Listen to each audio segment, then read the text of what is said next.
नमस्कार दोस्तों, इस वीडियो में टारगेट बोर्ड ब्रह्मास्त्र बुक का ऑब्जेक्टिव क्वेश्चन लाया हूँ। इससे पहले मैंने हिंदी और सोशल साइंस का ऑब्जेक्टिव प्रश्न करा दिया। अगर आपने इस बुक का नहीं देखे हैं तो जाकर देख लीजिए। इस वीडियो के डिस्क्रिप्शन में लिंक दिया हुआ है, जरूर देखिएगा मेरे भाई, बहुत ज़्यादा इंपॉर्टेंट है।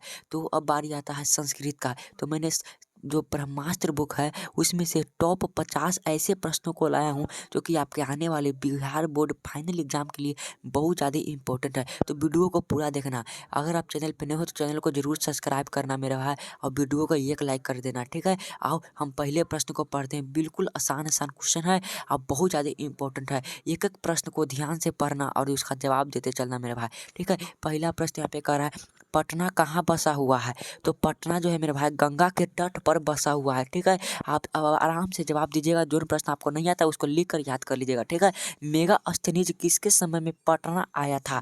तो मेगास्थनीज जो मेरा था चंद्रगुप्त मौर्य के समय में पटना आए थे। कहते पटना में कौमुदी महोत्सव कब मनाया जाता था? तो पटना में कौमुदी महोत्सव गुप्त वंश के शासन काल में मनाया जाता था, ठीक है। अगला क्वेश्चन यहाँ पे कर रहा है, चौथा नंबर प्रश्न कह रहा है कि पाटलिपुत्र पटना के नाम से कब प्रसिद्ध हो गया? जो पाटलिपुत्र था वो पटना के नाम से मध्यकाल में प्रसिद्ध हो गया था। पांचवा नंबर क्वेश्चन है, गांधी सेतु पुल कहाँ अवस्थित है? तो गांधी सेतु पुल में है पटना पाटलिपुत्र में अवस्थित है। कटरा पाटल पुष्पों की पुतलिका रचना के आधार पर पटना का कौन सा नाम था? तो पाटल पुष्पों की पुतलिका के आधार पर पटना का नाम पुष्पपुर था, ठीक है मेरे भाई। पटना का इतिहास कितना पुराना है? तो 2500 वर्ष पुराना है। बहुत ज़्यादा इंपॉर्टेंट प्रश्न है, याद कर लीजिएगा। कूटनीतिम काव्य के कवि कौन है? कूटनीति नामक काव्य के कवि कौन है? तो दामोदर गुप्त जी है, ठीक है। कहता है राजशेखर, राजशेखर की रचना कौन सी है? तो काव्य मीमांसा है, ठीक है। राइट आंसर ये होगा मेरे भाई। अगला प्रश्न यहाँ पे 10 नंबर करा, कौमुदी महोत्सव किस ऋतु में मनाया जाता था? तो कौमुदी महोत्सव शरद ऋतु में मनाया जाता था। 11 नंबर क्वेश्चन है, यूनान का राजदूत कौन था? तो यूनान का राजदूत मेगास्थनीज था। राइट आंसर सी होगा, ठीक है। 12 नंबर क्वेश्चन कर रहा है, पटना नगर की पालिका देवी कौन है? तो पटन देवी है। 13 नंबर क्वेश्चन कह रहा है कि भगवान बुद्ध का आगमन किस नगर में बहुतों बार हुआ था? तो मेरे भाई मैंने बहुत बार, मैंने अधिक बार बार आए थे। तो मेरा पाटलिग्राम में, ठीक है। कहता किसके समय में पाटलिपुत्र की रक्षा व्यवस्था और शोभा अत्यंत उत्कृष्ट था? तो चंद्रगुप्त मौर्य के समय में, क्या अशोक के समय में, कि मुगल वंश के समय में? तो इसका राइट आंसर मेरे भाई चंद्रगुप्त मौर्य के समय में पटना की रक्षा व्यवस्था बहुत ही सुंदर थी। कहता है फूलों का अत्यधिक उत्पादन कहाँ होता है? तो पाटलिपुत्र में। पटना किस राज्य की राजधानी है? तो बिहार की राजधानी है। पटना के उत्तर में कौन सी नदी बहती है? तो पटना के जो उत्तर में होती है वो गंगा नदी बहती है, ठीक है। एशिया का सबसे बड़ा पुल किस नदी पर है? तो गंगा नदी पर है। गोलघर कहाँ है? तो पटना में है, ठीक है मेरे भाई। 20 नंबर क्वेश्चन कह रहा है कि सिख संप्रदाय के 10वें गुरु का जन्म कहाँ हुआ था? तो पटना में हुआ था। राइट आंसर सी होगा, ठीक है। अब अगला प्रश्न आ रहा है, थोड़ा सा आपको धुंधला देखा, लेकिन मैं पूरा बताने की पढ़ने की कोशिश करूंगा। आपको पूरा खाली प्रश्न सुनना है, ठीक ना। आंसर अपने आप आ जाएगा। बिरेश्वर कौन था? तो मिथिला का मंत्री था। कहता आला साला में आग क्यों लगाई गई? तो आला साला में आग आलसियों की परीक्षा लेने के लिए लगाई गई थी। अलस कथा के रचयिता कौन है? तो विद्यापति जी हैं, ठीक है मेरे भाई। आलस साला में आग लगने पर कितने लोग नहीं भागे? तो 4 लोग, जो कि आलसी थे। 22 नंबर क्वेश्चन है। 25 नंबर, संसार में बच्चों का सच्चा रक्षक कौन होता है? तो उसकी माँ होती है, ठीक है। मंत्री बिरेश्वर का स्वभाव कैसा था? तो दानी था, बिल्कुल दान थे, बहुत ही अच्छा व्यक्ति थे। आलसियों के सुख को देख किसने आलसी बनने का स्वांग किया था? तो मेरे भाई धूर्तों ने किया था।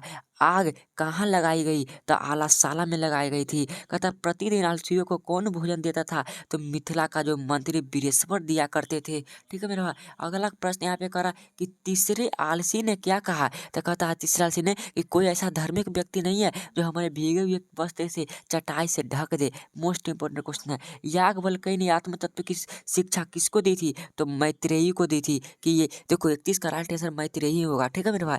अगला प्रश्न है, 32 नंबर क्वेश्चन करा सर्व शुक्ला सरस्वती किसे कहा है? तो सर्व शुक्ला सरस्वती मेरे भाई दांडी को कहा है, ठीक है।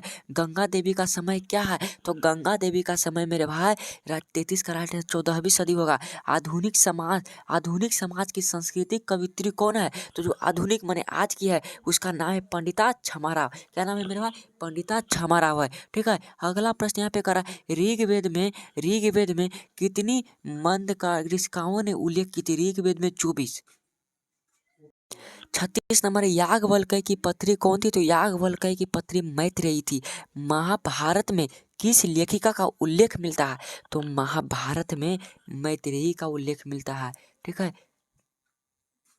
वर्तमान काल की संस्कृत लेखिका कौन है? तो वर्तमान काल की मिथिलेश कुमारी मिश्र है। अथर्ववेद में कितनी मंत्र दर्शनवती ऋषिकाओं का उल्लेख मिलता है? तो 5। और ऋग्वेद में 24। कहता गार्गी का वचन वल्लवी किसके दरबार में रहती थी? तो गार्गी का जो वचन वल्लवी थी मेरे भाई, वो जनक की सभा में रहती थी। कहता विजयांका किस रंग की थी? तो विजयांका श्याम यानी कि काला। गांधी प्रदर्शन से प्रभावित होकर किसने पुस्तकों की रचना की है? तो गांधी से प्रभावित मेरे भाई पंडिता छमाराव हुई थी। ठीक है, अगला प्रश्न यहाँ पे कर रहा है 33 नंबर क्वेश्चन कर रहा है, 43 नंबर कर रहा है यहाँ पे कि विजयांका किस शताब्दी की कवित्री है? तो विजयांका जो है मेरे भाई वह किस शताब्दी की कवित्री है? तो वह 8वीं शताब्दी की कवित्री है।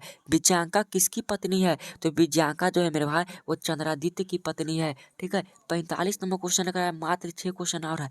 मधुरा विजय में किसकी कृति है? तो जो मधुरा विजय है वह गंगा देवी की कृति है। कह रहा अच्युत राम का शासन काल क्या था? अच्युत राम का शासन काल क्या था? तो 16वीं सदी था। 47 नंबर क्वेश्चन कर रहा है यहाँ पे कि बरदाम्बिका नामक परिणय चंपुक काव्य किसकी रचना है? तो बरदाम्बिका चंपुक काव्य है जो तिरुमलांबा की रचना है। पंडिता छमाराव किस काल की कवित्री है? जो पंडिता छमाराव है वो मेरे भाई आधुनिक काल की कवित्री है। शंकर चरितम किनकी रचना है? तो शंकर चरित्रम जो है वो पंडिता छमाराव की रचना है। लास्ट क्वेश्चन 50 नंबर का रहा है कि निम्नलिखित में कौन सी कृति छमाराव की नहीं है? तो मिला रहरी, सत्यग्रहिता, कथा मुक्तवाली, मधुरा विजयम। तो 50 का राइट आंसर जो है मेरे भाई डी मधुरा विजयम। तो मैंने 50 क्वेश्चन करा दिया। आपका 50 में से कितना सही हुआ कमेंट बॉक्स में जरूर बताना मेरे भाई। ठीक है, अगर आपको यह वीडियो अच्छा लगा होगा तो एक लाइक जरूर करना। अब आपको टारगेट बोर्ड ब्रह्मास्त्र बुक का किस चैप्टर का ऑब्जेक्टिव या सब्जेक्टिव क्वेश्चन लाऊं कमेंट में भी बताना। वीडियो अच्छा लगे तो एक लाइक जरूर करना मेरे भाई, चैनल को जरूर सब्सक्राइब कर लो। ठीक है, मिलते इस तरह के नई वीडियो में, तब तक के मन लगा कर पढ़िए। जय हिंद, वंदे मातरम।